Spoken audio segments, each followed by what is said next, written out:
Chapter 20. In the Closet. I had a major crush on the WPIX weekday traffic reporter Jill Nicolini. Aside from working on Channel 11 News, she had been an actress and a model and had even posed naked in Playboy. She was absolutely beautiful and way the fuck out of my league. Every morning she'd be up in the helicopter over the highways with a headset on reporting the local traffic. We kept the TV on in the studio, and when Jill would be on camera, I would just look at her and say, "Oh my god, that girl is so hot." On our show, we'd talk about the other reporters on that station and their shit production value and would goof on them. Jill eventually heard about my infatuation with her, and for my birthday, she came into the studio with a birthday cake. I initially was having trouble forming words and was just babbling in awe of her. She and I were talking superficially, and it wasn't that big of a deal. I told her I thought she was pretty, and she was very sweet about it. She ended up coming in a few more times after that for other things. Anybody in any form of entertainment loves getting their name out there in another medium. We were a big show at that time, and she liked being on, and we enjoyed having her. She came on the show around May 2008, and I pulled the trigger and asked her out on a date while on the air, and she said yes. I was thinking, she's doing this for a bit for the show. We'll go out to dinner, she'll say thanks, and that will be as far as it goes. I truly thought it would be something we could talk about on the show, but that nothing really came of it. Wow, she's actually pretty cute. There's a picture here. Having said that, I was still hoping in the back of my mind for the Hail Mary. I was going to give it my best shot to impress this girl. My buddy Keith the cop worked in the meatpacking district, which is where all the trendy restaurants were. I asked him to hook me up with the best Italian restaurant he could find. He did and got me a great table with service that was impeccable.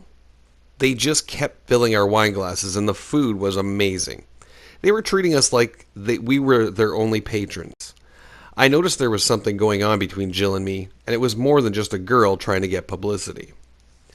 I thought she was liking this, and then I remembered feeling the same thing about a stripper at the Snatch Trap when I was a kid with a handful of money.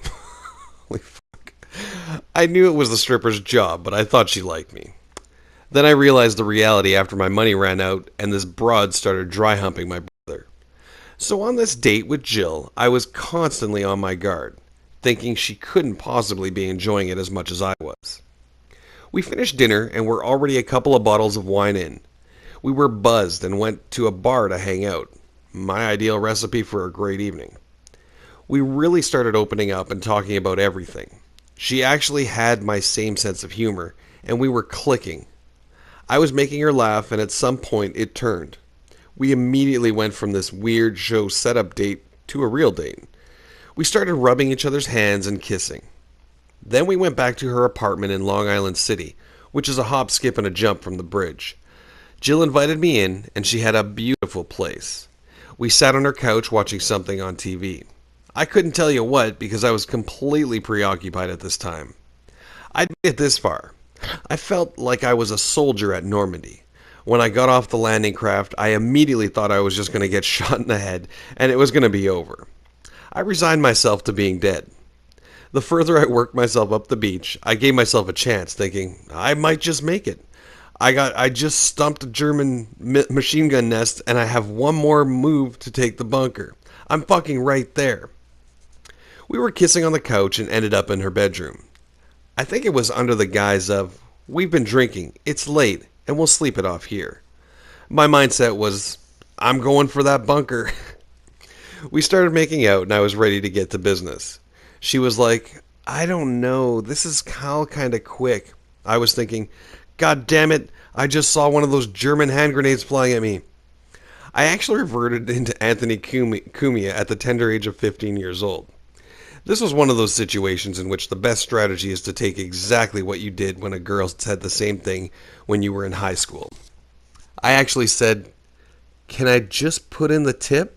I swear that's exactly what I said. I was a couple of years past my 45th birthday when I asked her, can I just put in the tip? When I said this, she laughed her ass off. She thought it was the funniest thing and let me put in the tip. At which point, much like in the video of the horse fucking the guy in the ass so hard it killed him, I pushed.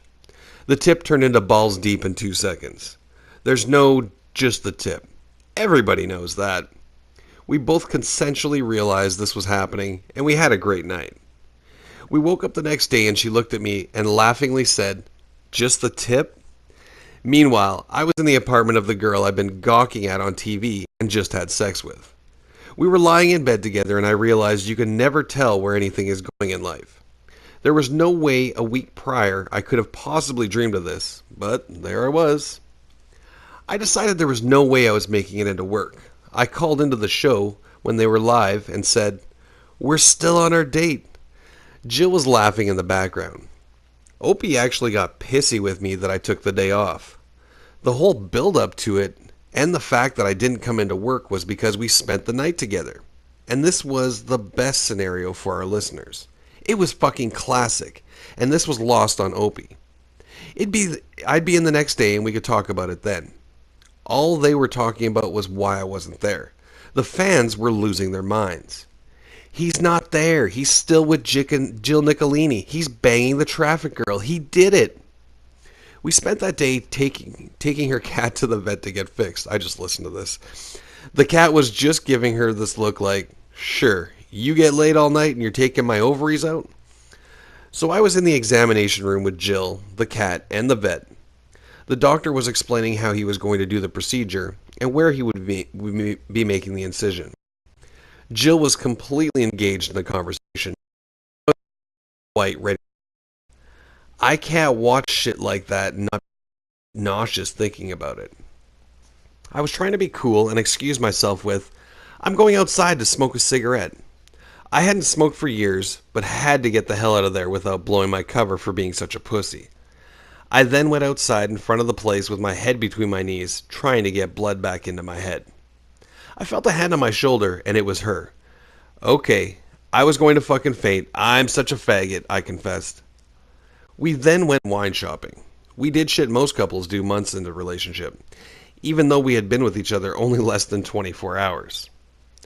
The next day I went back to the show and we were talking about my date.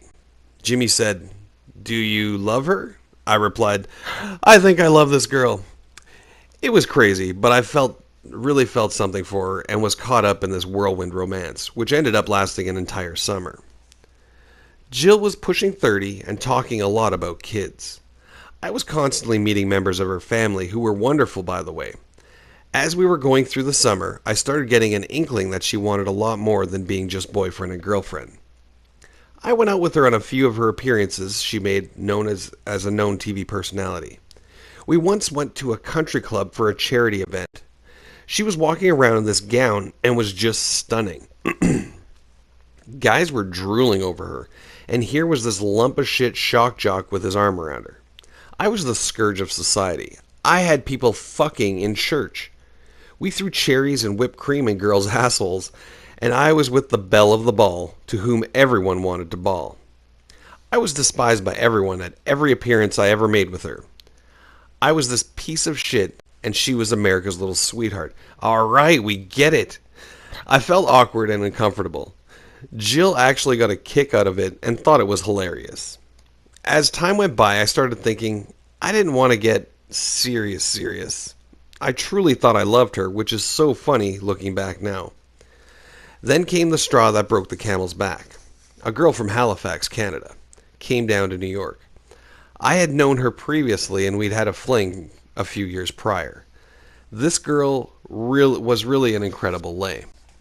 One time, I took this Halifax girl to the Atlantis Hotel in the Bahamas and woke up and she was gone. She finally made her way back to our room and I said, "What's up? Where were you?" She said, "I jumped the fence to swim with the dolphins and I got high with them." She'd been smoking up and blowing her hits into the dolphins' blowholes while they were swimming up to her. I said, "Do you know how quick we'll get thrown out of here forever and sent to prison for getting dolphins high?"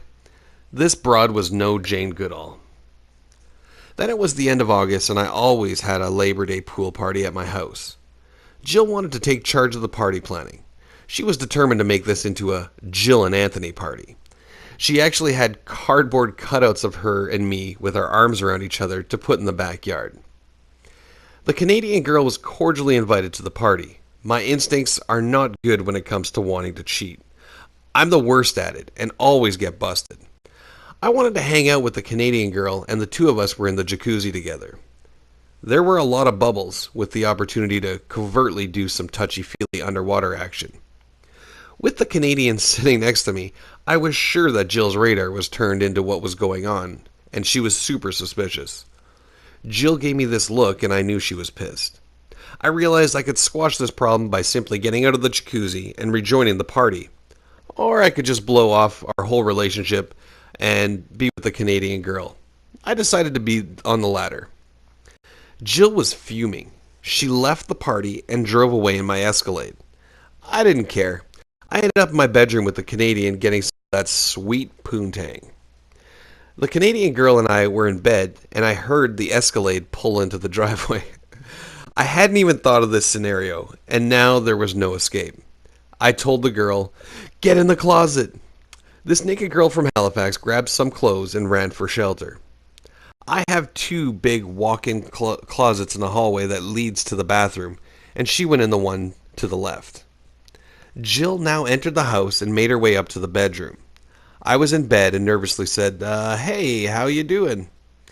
I was shitting myself. It was just unbelievable. She came in for a kiss and then pulled the blankets back to start sucking my dick. Holy fuck. She immediately pulled back and started moving her tongue up and down.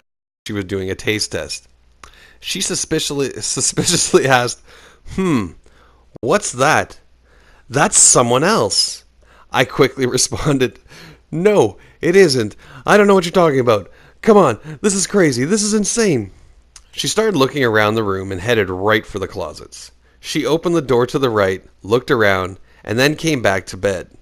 I was thinking, oh my god, she didn't look in the left closet where the Canadian is hiding. Now she really started giving me shit. "I saw you in the jacuzzi, and you were all over the girl." I went straight into denial. No, no, no, no. Then she got up and started heading to the other closet. I was just thinking, does the Canadian girl have a plan? Did she go between my clothes and at least make an attempt to hide? Jill opened the door, and the Canadian girl was sitting on the floor right in the middle of the closet with just a top on. She waved her hand and innocently whispered, "Hi," like she was trying to do a Jedi mind trick. "This is not the Canadian you're looking for, and that taste in your mouth isn't from me." Holy fuck. Jill looked at me and stormed out of my house. I was relieved and she was gone, and that this was over. She took off in my Escalade, but before that she scooped up a bunch of shit, including the Canadian girl's backpack with my pistol license and my wallet. This was not good. The Canadian girl was freaking out. We left in my other car to get breakfast. While we were gone, Jill came back and went to the fire pit in my backyard and burned everything she had taken. She set all the Canadian girl's stuff on fire. The Canadian girl had just smoked some weed and was mellow again, not letting much bother her. She was like, "Dude, I had taken my grandfather's ashes to be sprinkled in the Long Island Sound. That was in my backpack that she burned." I was like, "Well, looks like your grandfather's final resting place is now in the fire pit in my backyard." To this day, the Canadian girl's grandfather resides in the cracks and crevices of my fire pit. There was a brazier underwire smoldering in the ashes, and all her clothes as well. I replaced everything and was able to once again have Keith come to the rescue. I had him go to Jill's and get back whatever she still had in mind that she hadn't already burned. That was the end of my swift romance with Jill Nicolini.